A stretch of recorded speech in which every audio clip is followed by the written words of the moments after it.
some of the things that somehow are not going so well in these days in the music world is that you need a little bit the attitude of Arthur Rubinstein, who said that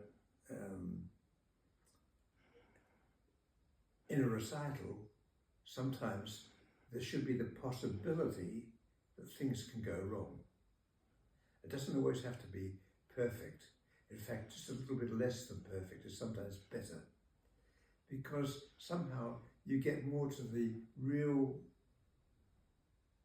expression of the piece much closer often, if it's not just perfect, and that gets so boring after a while.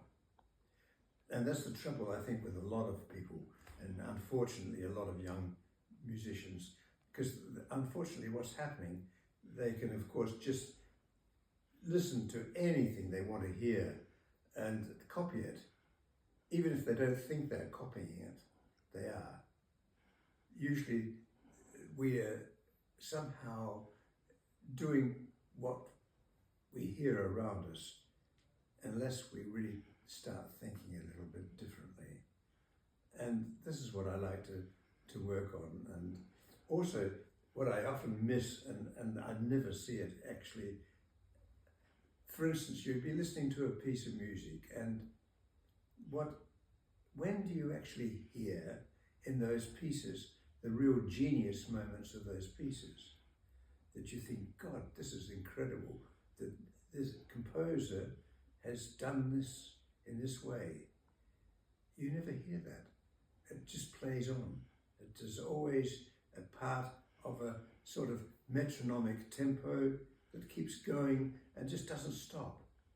And yet, I think the idea of Mahler, Gustav Mahler, who was not only a great composer but also a tremendous conductor,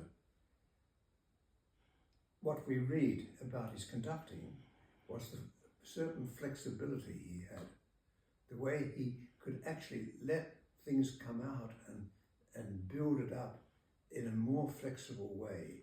And I think this is one of the elements that we are missing today, really very much. It is a great pity that it's not actually the feeling that's coming through, but the metronomic perfection that we're getting. Quite boring.